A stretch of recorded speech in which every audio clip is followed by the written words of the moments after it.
만약에라는 제목으로 사도행전 11번째 말씀을 대언하겠습니다. 지난주일 우리는 아나니아와 삽비라 사건을 통해서 교회는 심포니 오케스트라와 같아야 된다는 말씀을 들었습니다. 심포니, 조화죠. 공동체는 조화로운 하나됨을 이루어 가야 합니다. 왜냐하면 그럴 때 그리스도의 복음을 담대하게 증거할 수 있기 때문입니다. 교회는 심포니 오케스트라와 같아야 한다는 기준으로 볼 때 아나니아와 삽비라 두 사람은 조화를 이루었습니까? 사실 좀 더 자세히 들어가 보면 아나니아와 삽비라 두 사람은 사실 심포니를 이루었어요. 부부 사이에 얼마나 친밀했고 얼마나 하나 되었습니까? 심지어 성령을 속이는 데 있어서 두 사람은 하나였습니다. 여러분, 하나됨이 참 중요하지만 말씀이 없이 성령 없이 하나되면 공동체의 조화를 깨뜨리는 죄를 범합니다. 언제나 그래서 우리는 사도들의 가르침을 따라서 떡을 떼고 교제를 나눴다라고 말씀하는 이 초대교회의 이 말씀을 굳건히 묵상해야 합니다. 여러분, 검은고라는 악기는 이렇게 크게 이 국악 교향악단 이 소리를 뚫고 나오지 못하기 때문에 단원들 입장에서는 검은고는 빼면 좋겠다라고 합니다.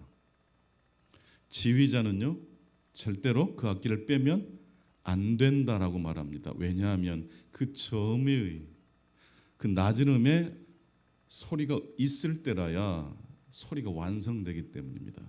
스며드는 소리, 그래서 뛰어난 소리에 비하면, 큰 소리에 비하면 묻히는 것처럼 보이지만 그 받쳐주는 소리가 있기 때문에 풍성한 소리가 되는 것입니다. 베드로는 아나니아와 삽비라에게 기회를 줬습니다. 특히 아나니아에게는 6개의 질문을 던졌지 않습니까? 왜 6개의 질문을 던졌습니까? 시간을 준 거예요. 돌이킬 수 있는 기회를 준 거였어요. 왜 성령을 속였느냐라고 한마디면 되는데 그렇게 하지 않았어요.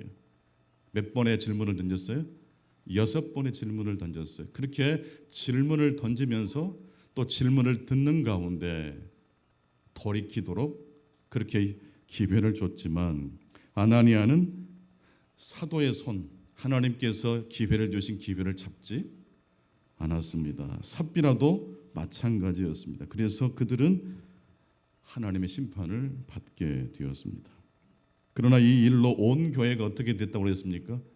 두렵고 떨렸다라고 했습니다. 결국 사탄이 이겼습니까? 성령이 이겼습니까? 왜 두려워했을까요? 왜 온 교회가 두렵고 떨었습니까? 아나니아와 삽비라가 잘못했다라고 손가락질하고 끝낸 게 아니라 그 일을 통해서 누구의 죄를 들여다봤어요? 자신들의 죄를 돌아봤다는 것입니다. 그래서 이것은 사탄의 승리가 아니라 하나님의 승리입니다. 그런데 오늘 본문 말씀은 예루살렘 교회가 경험했던 그 두려웠던 사건 이후에 무슨 일이 찾아왔는지를 말씀하고 있습니다. 한자에 물극필반이라는 사자성어가 있습니다.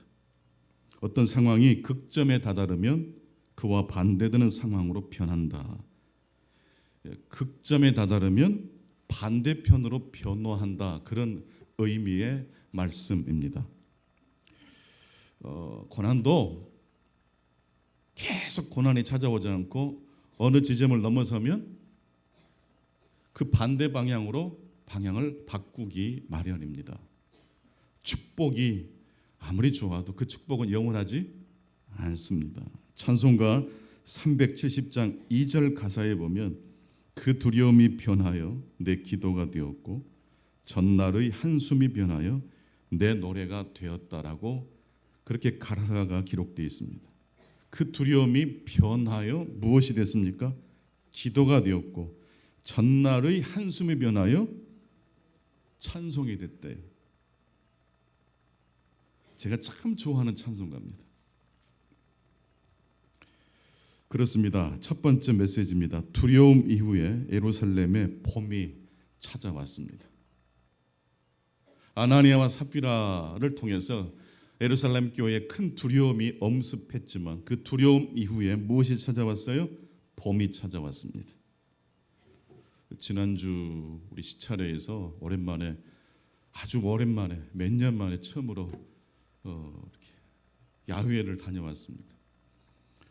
그러니까 이 산수유 꽃이 막 올라오고 있고 매화도 막 올라오더라고요. 만개하지 않았지만 얼마나 좋았는지 모릅니다. 지금쯤 가면 아주 꽃이 더 피었을 것 같습니다. 두려움 이후에 예루살렘에 꽃이 피었습니다. 봄이 찾아왔습니다. 사도행전 5장 12절로 16절 말씀 보니까 사도들이 안수할 때마다 표적과 기사가 일어났습니다. 심지어 병든 사람을 사람들이 메어서 왔는데 혹시라도 베드로가 지나갈 때 베드로의 무엇이 스치기를, 그림자가 스치기만을 바랬다는 거예요. 이런 내용이 사도행전 5장 12절로 16절까지의 내용입니다. 너무 길어서 오늘 본문을 다 읽을 수는 없었습니다. 왜 베드로의 그림자라도 부딪히기를 바랐을까요? 그 정도로 사람들이 몰려들었다는 뜻이에요. 조금 미신적인 모습이 아닌가라고 생각하는 분이 계실는지 모르겠어요. 근데 여러분, 예수님의 옷자락을 잡았던 혈루증 여인이 어떻게 됐던가요? 나음을 입었어요. 똑똑한 사람, 또 많이 배운 사람, 또 돈을 많이 가진 사람 관계없이 사람은요, 위기에 처하면 지푸라기도 잡고 싶은 심정이 생기는 거예요. 주의 옷자락을 잡고 싶은 거예요.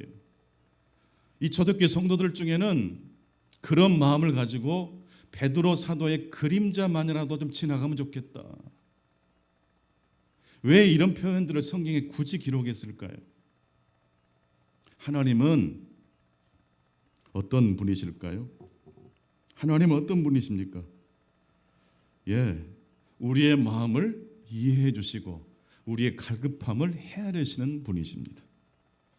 근데 5장 14절에 보게 되면 그런 표적과 기사가 일어났을 때 단순히 표적과 기사로 끝난 게 아니라 그 일을 통해서 주를 믿고 주께로 나아오는 자가 많게 되었다, 이렇게 말씀하고 있습니다. 믿고 주께로 나오는 자가 더 많으니 남녀의 큰 무리더라. 5장 14절 말씀입니다. 여기서 이런 베드로 사도와 사도들의 표적과 기사, 이적을 보고 신앙을 갖게 된 사람들이 주님께 나오는 자가 어땠어요? 많았다고 말하고 있는데, 이 5장 14절 말씀을 좀 더 정확하게 해석하면 이렇게 풀어야 됩니다. 주를 믿는 이들이 더해져 남녀의 무리를 이루었다. 우리 성경에 보게 되면 믿고 주께 나오는 자가 더 많으니 남녀의 큰 무리더라. 마치 그 사건과 표적을 보고 믿기로 결심한 사람들이 많아졌다는 표현을 쓰고 있잖아요. 근데 원문을 보면 그렇게 쓰여져 있지 않아요. 능동태가 아니라 수동태 동사가 표현되고 있어요. 주를 믿는 이들이 더해져 남녀의 무리를 이루었다. 표적을 보고 내가 믿기로 결심했다는 게 아니라 그 표적과 기사를 통해서 주를 믿는 이들이 더해졌다. 왜 이런 수동태 동사를 썼을까요? 이런 모든 일들의 모든 그 배경 근원에는 누가 계신다는 뜻입니까? 인간이 아니라 하나님이 역사하신다는 뜻입니다. 여러분, 초대교회는 왜 성장했을까요? 성장의 비결은 또 무엇이었을까요? 방금 읽었던 사도행전 5장 14절 말씀을 보면 성도들이 많이 전도해서 표적과 기사를 보고 사람들이 많아졌다는 뜻입니까? 그것을 사용하시는 분이 누구셨어요? 하나님이셨어요. 신적 수동태를 쓰고 있는 이유는 무엇입니까? 초대교회는 사람의 노력, 사도들의 열심이 그 비밀이 아니라 사실은 그 부흥의 성장의 비밀은 우리 인간들이 알 수 있어요, 없어요? 알 수 없다는 뜻을 강조하기 위해서 수동태를 쓴 겁니다. 우리 한번 같이 고백해 보실까요? 하나님이 하셨습니다. 이게 쉬운 말 같지만 굉장히 중요한 말이에요. 부흥 강사가 와서 집회를 잘했다, 부흥 강사 때문에 은혜를 받았다, 조심해야 될 표현이에요. 부흥 강사를 통해서 누가 일하세요? 하나님이 일하시는 거죠. 그 표적과 기사가 있었기 때문에 부흥한 게 아니에요. 그걸 사용하신 누가 계셨기 때문에? 하나님이 계셨기 때문이에요.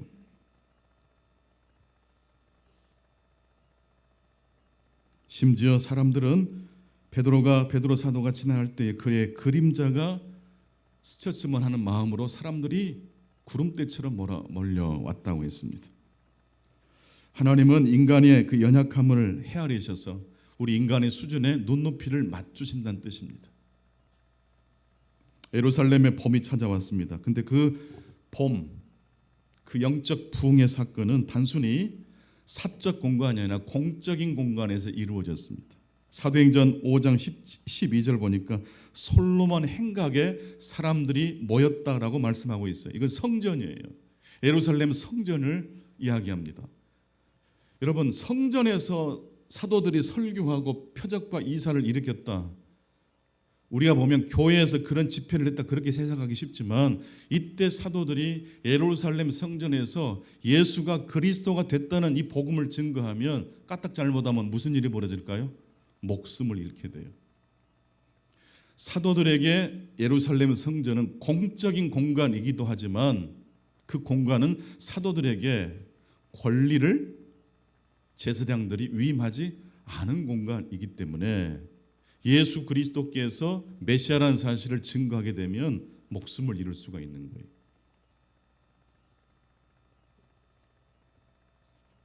공적인 공간에서 하나님의 복음을 증거했다. 이 말씀은 이 일이 단순히 몇몇 사람만 공유하는 일이 아니라 예루살렘 전체로 파급됐다라는 이야기이기도 합니다. 근데 이때의 감격을, 이 예루살렘에 임한 봄을 기뻐한 사람도 있었지만 기뻐하기는커녕 나와 관계없는 일처럼 여긴 사람들도 있었다고 합니다.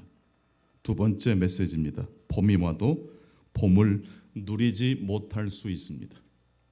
아무리 봄이 와도 내 마음이 꽁꽁 얼어붙어 있으면 꽃이 피어도 그냥 지나치게 되지 않습니까?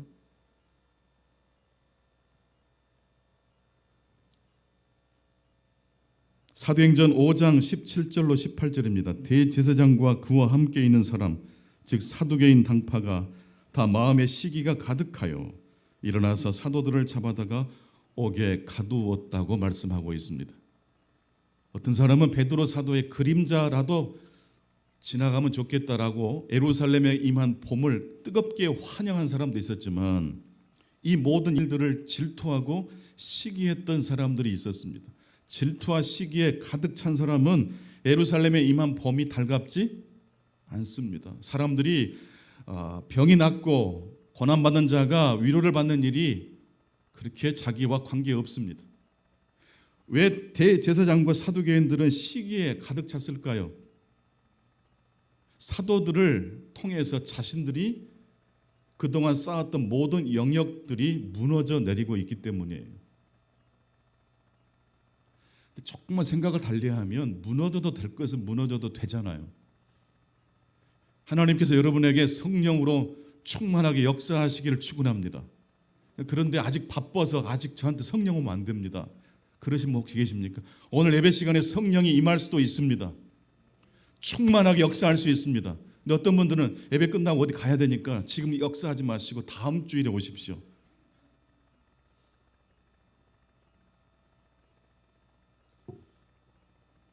사두개인과 대제사장은 원래 신학적 견해가 다른 사람이에요. 바리새인과 사두개인은 특히 바리새인은 부활 신앙을 가진 사람이었지만 사두개인들은 부활을 믿지 않았던 사람이에요. 근데 그들이 예수를 증거하는 사람들을 모함하고 겁박하고 그들을 핍박하는 데 하나가 되고 있습니다. 아나니아와 삽비라도 사실 하나가 됐습니까? 안 됐습니까? 두 부부는 굉장히 친밀했어요. 근데 뭐가 빠진 하나됨이었어요? 말씀이 빠지고 성령이 빠진 하나됨은요 엉뚱한 방향으로 가요. 지금 대제사장과 사두개인들이 하나가 됐어요.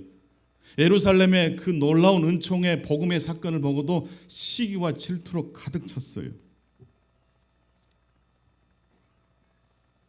그래서 그들은 사도들을 옥에 가두고 말았습니다. 하지만 그렇다고 해서 성령의 bom을 감옥에 가둘 수 있을까요? 주의 사자가 나타나서 사도들을 옥에서 끄집어냈어요.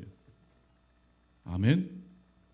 근데 더 놀라운 것은 주의 사자가 집으로 도망가라, 몸을 피신해라 그러지 않고 성전에 들어가서 생명의 말씀을 증거하라고 말씀합니다. 저는 이 말씀을 읽다가 너무 놀랐어요. 우리는 하나님께 어떻게 기도합니까? 문제에 봉착했을 때 감옥에서 꺼내 주십시오, 이 문제를 사라지게 해 주십시오라고 기도하잖아요. 근데 사도들은 어떻게 됐나요? 주의 사자가 문제를 해결해 줬죠. 옥에서 꺼내 줬죠. 근데 주의 사자가 사도들을 어떻게 해요? 등을 떠밀어요. 성전에 가서 생명의 말씀을 계속해서 증거해라.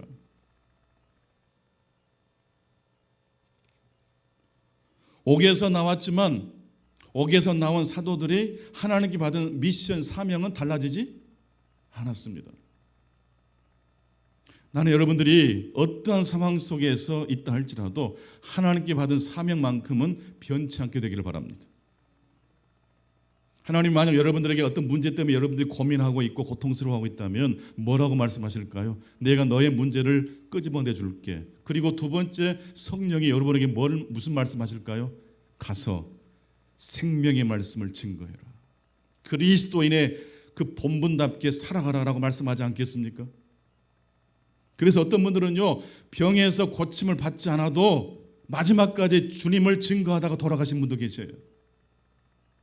건강해져서 복음을 증거하실 수 있기 바랍니다. 혹 하나님이 여러분의 건강을 더 이상 회복시켜 주지 않을 때는 어떻게 하시겠습니까? 마지막 숨이 멎는 데까지 그리스도의 복음을 증거하실 수 있기를 바랍니다. 간호사에게 복음을 증거하시고 옆에 있는 환우이들에게 복음을 증거하십시오. 그리고 여러분 자녀들에게 복음을 증거해 주실 수 있기를 바랍니다. 즉 성령께서 사도들에게 감옥에서 꺼내준 다음에 해주신 말씀은 무엇입니까? 도망치지 말아라. 같이 해보겠습니다. 도망치지 말아라. 이 도망치지 말아라를 좀 더 쉬운 표현으로 설명하면 앞으로 넘어져라 라고 말씀할 수 있어요. 이것도 같이 한번 재창해 보십시오. 앞으로 넘어져라. 원래 이 말은 제가 한 말이 아니라 영화배우 덴젤 워싱턴이라는 배우가 2011년 펜실베니아 대학 졸업식 연설 제목으로 삼은 것입니다. 그는 졸업식에서 졸업생들을 향하여 앞으로 넘어질 것을 권면하는 연설을 했습니다. 이제 사회에 진출을 앞에 둔 졸업생들에게 넘어져라 라고 말씀했어요. 그것도 어디로 넘어져라? 앞으로 넘어져라. 앞으로 넘어지란 말은 그 반대말이 뒤로 넘어지란 말인데, 이건 앞으로 넘어진다는 말을 제대로 이해하려면 반대말을 이해해야 됩니다. 뒤로 넘어지라는 의미가 영어 표현 속에 있대요. 뒤로 넘어져라. fall back on. 이것은 힘든 상황에 대비해 안전판을 마련해 둔다라는 뜻이래요. 부모님들은 자녀들이 사회생활할 때 항상 걱정되니까 무슨 말부터 하시죠? 앞으로 넘어져라. 넘어져도 다시 일어나면 돼. 실패를 두려워하지 마. 이렇게 합니까? 항상 조심해라. 어른들 말씀 잘 듣고 항상 겸손해라. 이게 나쁜 말은 아닌데 이 말이 담고 있는 말 속에는요, 넘어지더라도 어디로 넘어져라? 뒤로 넘어져라 라는 뜻이 담겨 있어요. 근데 여러분, 뒤로 넘어질 백그라운드가 있는 사람은요, 최선을 다해서 앞으로 나아갈 가능성이 있습니까? 없습니까? 없어요. 퇴로를 차단하고 이것 아니면 안 돼, 이런 마음을 가지고 헌신의 힘을 다해도 될까 말까인데, 이게 안 되면 이쪽으로 도망가면 돼. 여러분, 사도들이 그리스도의 복음을 증거하다가 옥에 갇혔는데 주의 사자가 옥에서 끄집어냈어요. 그런 다음에 주의 사자가 어떻게 했나요? 이것으로 족하니 집으로 돌아가라, 도망치라 그랬습니까? 성전으로 가서 계속해서 하나님의 말씀을, 생명의 말씀을 증거하라고 한 것이에요. 도망치지 말아라. 넘어지더라도 어디로 넘어져라? 앞으로 넘어져라는 말이에요.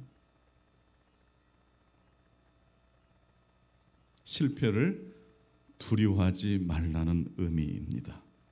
즉 실패할 수 있다는 걸 전제하고 살아갈 때 오히려 두려움을 떨쳐낼 수 있다는 것입니다. 여러분, 어떤 일을 잘하려고 하면요 오히려 버벅거려지고 더 잘 안 되잖아요. 지네한테 그랬대요. 너는 항상 걸을 때 왼발 먼저 내니 오른발 먼저 내니? 왼발 먼저 낼까요? 오른발부터 낼까요? 지네가 발이 많잖아요. 한 번도 그런 생각한 적이 없는데 내가 왼발인가 오른발 하다가 꼬였대.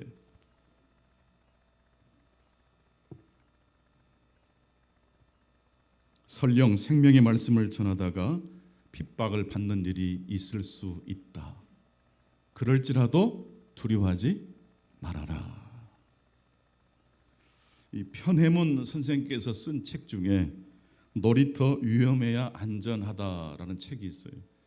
제목부터서 도발적이잖아요. 놀이터는 안전해야 될 것 같은데 이분은 반대로 이야기하셔요. 놀이터는 어떻게 설계돼야지 안전해요? 위험하게 설계될 때라야 아이들이 오히려 자신의 몸을 자기가 더 조심해서 지킨대요. 근데 너무 틀에 박힌 디자인으로 놀이터를 만들어 놓으면 애들이 재미가 없으니까 미끄럼틀을 타더라도 똑바로 내려오지 않고 뒤로 내려오다가 굴러서 다쳐요. 오히려 약간의 리스크를 통과하도록 설계해 놓으면 아이들은 자신의 몸을 더 잘 지킨대요. 긴장하면서. 여러분, 건강한 사람이 오래 살까요? 약간 몸이 약한 사람이 더 오래 살까요? 네? 건강한 사람은 갑자기 푹 쓰러지더라고요. 근데 평상시 몸이 약한 사람은요, 조금만 아프면 병원 가서 검사하고 조절해요. 그러니까 오래 사셔요. 한국의 놀이터가 지금 얼마쯤 될 것 같습니까? 엄청나게 많습니다. 근데 거의 비슷하게 설계가 된다 보니까 너무 지루해요. 요즘 만들어진 설계 놀이터는 좀 바꾸어집니다만은 과거에는 그랬어요. 왜 북유럽의 아이들이 창의적인 생각을 많이 하겠습니까? 놀이터가 설계가 잘 돼서 그래요. 틀리면 안 돼. 항상 조심해야 돼. 뒤로 넘어져야 돼. 넘어지더라도 앞으로 넘어지지 마. 이런 말이 우리 아이들의 발목을 잡을 수 있어요. 실리콘밸리의 성공의 비법을 랜디 코미사는 이렇게 말을 했습니다. 실리콘밸리의 성공 요인은 그들의 성공 때문이 아니라 그들이 실패를 다루는 방식이 특이해서다. 여러분, 자녀들이 혹시 뭔가 실패하고 실수하고 돌아오면 부모님들은 이렇게 말씀해 주세요. 축하해. 이번 이 실패를 통해서 하나님이 너에게 뭘 발견하게 해주셨을지 궁금하다. 실패한 자녀들을 붙잡고 어떻게 하자고요? 축하해라고 축복해 주실 수 있기 바랍니다. 사무엘 베게트는 이런 말을 했습니다. 실패하라, 또 실패하라, 더 낫게 실패하라. 실패를 통해서 배우라라는 뜻이에요. 존 보로스라는 사람은 이렇게 말했어요. 여러 번 쓰러진 사람일지라도 남 탓을 하지 않는 동안에는 아직 실패자가 아니다. 여러분, 뒤로 넘어진 사람은요, 남 탓을 하기 쉬워요. 앞으로 넘어진 사람은요, 주와 함께 동행할 줄로 믿습니다. 감옥에 갇혀도 또 나오고, 감옥에서 나온 다음에 또 어디로 가요? 성전에 가서 주의 말씀을 증거해요. 그래서 잡히면요, 절망할까요? 그렇지 않아요. 실패를 통해서 말씀하시는 하나님을 만나실 수 있기를 축원합니다. 사도들은 뒤로 넘어지지 않았습니다. 사도들은 앞으로 넘어지기를 선택했습니다. 오늘 우리 교회는, 우리 성도들은 어떠해야 되겠습니까? 교회는요, 신앙생활은요, 리스크를 다 제거해버리면 행복할 것 같지만 리스크가 사라진 신앙생활은요, 권태가 찾아와요. 오히려 위험해요. 마지막 세 번째, 만약 예를 말하면 언제 어디에 있든지 간에 우리 인생 가운데 봄이 찾아옵니다. 같이 한번 해보겠습니다. 만약 예를 말하면 봄이 찾아옵니다. 예루살렘에 찾아온 봄은 치유의 봄이었습니다. 그리고 예루살렘에 찾아온 봄은 실패를 두려워하지 않는 봄이었습니다. 그리고 예루살렘에 찾아온 봄은 또 누구를 찾아가서 변화시켰을까요? 사도행전 5장 33절, 옥에서 나온 사도들을 제사장과 사두개인들, 이 사내들인 공회를 모아놓고 사도들을 불러놓고 다시 겁박을 하자. 사도들 말하는 것 좀 보십시오. 우리가 사람의 말을 듣는 게 좋겠소? 하나님의 말씀에 순종하는 게 더 낫겠소? 사도들은요, 죽는 걸 두려워하지 않아요.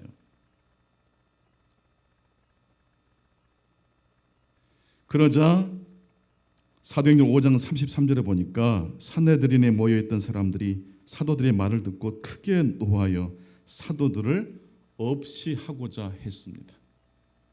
분위기가 확 바뀌었어요. 산헤드린 공회에 모인 사람들이 감정적으로 돌변했어요. 돌을 들어서 쳐 죽이고자 한 거예요. 그런데 이때 바리새인 가말리엘이 등장해서 흥분한 사람들을 진정시키고 있습니다. 이 가말리엘이라는 사람이 누군지 아십니까? 사도 바울의 스승입니다. 사건과 사건은요, 점처럼 개별적으로 보면 아무것도 아닌 게 보이지만 이게 하나님의 위대한 이야기로 우리 인생의 사건 하나하나를 읽게 되면 하나님의 섭리를 발견할 수 있어요. 이 가말리엘은 그렇다면 사도들의 복음을, 사도들의 신학적 견해를 찬성했을까요? 절대로 그렇지 않습니다. 가말리엘은 그리스도인들을 반대하는 사람이에요. 그럼에도 불구하고 이 가말리엘이 멈춰라 그러면서 만일에라는 말을 통해서 만약 드다가 그랬던 것처럼, 유다가 그랬던 것처럼 이 사도들의 이 행동이 하나님께로부터 비롯된 행동이 아니고 자기들 스스로 만들어낸 거라면 이 운동은 얼마 지나지 않아서 사라지게 될 것이다. 하지만 만일에 이 사도들이 예루살렘에 이 범과 표적을 가지고 오게 했던 도구가 됐던 이 사도들의 행동이 땅이 아니라 하늘에서 비롯된 것이라면 우리가 그들을 핍박하는 것이 아니라 누구를 대적하는 것이 돼버려요? 하나님을 대적하는 것이 된다라고 이야기하면서 흥분한 공의의 사람들의 마음을 진정시키고 그들의 생각을 전환시키고 있습니다. 여러분, 하나님은요, 예수 믿는 사람을 통해서만 역사하시는 게 아니라 때때로는 어떤 사람을 사용하시기도 하세요? 전 예수 안 믿는 사람을 사용하실 때도 있습니다.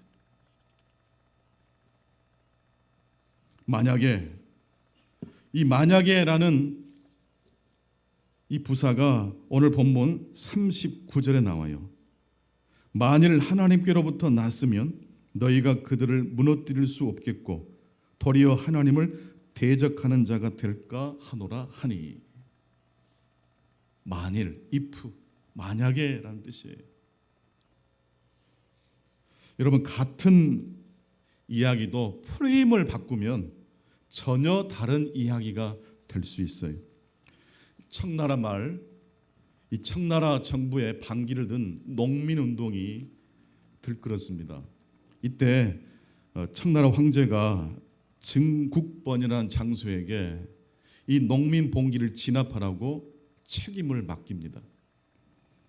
이 증국번이라는 이 장수는 이제 군대를 이끌고 농민군들을 진압하기 위해서 나갔는데 번번이 패배하고 맙니다. 싸울 때마다 패배해요. 그러자 어느 날 자신의 부하가 황제에게 전쟁의 상황을 보고하는, 요즘으로 말하면 무전을 때리는 거죠. 이제 편지를 써서 황제에게 전시 상황을 알려야 되는데 그 참모가 쓰는 것을 옆에서 본 거예요. 중국번 이 장수가. 내용을 보니까 이렇게 돼 있어요. 우리는 거듭 싸웠지만 거듭 패하고 있습니다. 우리는 거듭 싸웠지만 거듭 패하고 있습니다. 거짓말입니까? 참말입니까? 이거 참말이잖아. 있는 그대로를 이야기한 거예요. 근데 중국번 장수가 볼 때는 불만이 있어요. 그래서 내용을 바꾸지 않고 문장의 구성을 바꿨어요. 이렇게 바꿨어요. 우리는 거듭 패배했지만 거듭 싸우고 있습니다. 우리는 거듭 패했지만 거듭 뭐 하고 있어요? 싸우고 있어요. 앞에 문장이 좋아요? 뒤에 문장이 좋아요? 뒤에 문장이 훨씬 희망적이잖아요. 계속 패배했지만 아직 전의를 상실하지 않았다는 거죠. 황제에게 두 번째 내용으로 보고를 했더니 황제가 그대로 중국본에게 전쟁을 이끌 수 있도록 했어요. 그리고 결국 중국본 장수는 이 봉기를 진압할 수 있었다고 합니다. 내용은 그대로인데 문장의 구성을 바꿨더니 이렇게 됐다는 것입니다. 성도 여러분, 하나님의 응답은 그리스도의 봄이라는 놀라운 계절은 어떻게 와요? 안전뱅이가 일어나는 기적뿐만 아니라 전혀 생각하지 못했던 발상의 전환을 통해서 하나님 우리에게 응답해 주실 때가 있어요. 여러분, 나쁜 것도요 좋은 거래요. 왜요? 더 나쁜 것에 비하면 좋대요. 전도서 9장 4절, 죽은 사자보다 살아있는 뭐가 더 나아요? 개가 나아요. 여러분, 살아있음에 감사하실 수 있기 바랍니다. 잘 살고 못 살고 그걸 떠나서 살아있으니까 하나님을 예배하고, 살아있으니까 고민도 하고, 살아있으니까 이 좋은 계절도 만끽할 수 있지 않습니까? 석탄과 다이아몬드는 똑같은 탄소로 구성되어 있지만 하나는 석탄이고 다른 하나는 다이아몬드입니다. 둘의 차이는 무엇입니까? 탄소의 배치 구조만 다를 뿐입니다. 만약에 이 한마디가 감정으로 들끓어오르는 사내들인 공의의 사람들의 마음을 진정시키고 사도들을 죽이려던 그 행동을 내려놓고 경고만 하고 채찍에 때린 다음에 사도들을 방면시켜 줬습니다. 오늘 우리의 삶에도 힘들고 어려울 때 만약에 라는 이야기를 통해서 여러분의 상황을 다시 새롭게 바라보실 수 있기를 바랍니다. 만약에 하나님이 이 일을 기뻐하신다면 뒤로 넘어질 게 아니라 어디로 넘어지자? 앞으로 넘어지자. 실패하고 더 낫게 실패하자. 세 가지로 말씀을 드렸습니다. 첫 번째, 두려움 이후에 예루살렘에 무엇이 찾아왔습니까? 봄이 찾아왔습니다. 저와 여러분의 인생 가운데도 그런 일들이 일어나기를 축원합니다. 두 번째 말씀, 봄이 와도 봄을 누리지 못할 수 있습니다. 여러분, 예배를 드려도요 은혜를 못 받고 지나갈 수 있어요. 봄이 와도 봄을 누리지 못하는 사람 되지 마시고 성령 충만하실 수 있기 바랍니다. 언제 어디서라도 하나님과 동행하실 수 있기를 축원합니다. 마지막 세 번째, 똑같은 상황일지라도 프레임을 바꾸면 봄이 찾아옵니다. 우리 그리스도인들은요, 내 목적과 내 욕망으로 세상을 보는 게 아니라 하나님의 마음을 가지고 세상을 봅니다. 그렇게 한 주간을 살아가시는 저와 여러분 되시기를 간절히 축원합니다. 기도하겠습니다. 하나님 아버지, 좋은 계절, 꽃이 피는 이 봄에 우리의 마음에도 영적인 꽃이 피어나게 해 주옵소서. 행복할 일도 없고 즐거울 일도 없다고 투덜거릴 것이 아니라 온 세상이 지금 하나님을 찬송하는 이 놀라운 이 계절에 웅크렸던 우리의 마음과 정서가 깨어나게 하옵소서. 무엇보다도 하나님의 진리의 말씀이 더욱더 잘 들리게 하시고 그 말씀에 응답하는 한 주간 되게 해 주옵소서. 존귀하신 예수 그리스도 이름으로 기도하옵나이다. 아멘. 이제 다 같이 일어나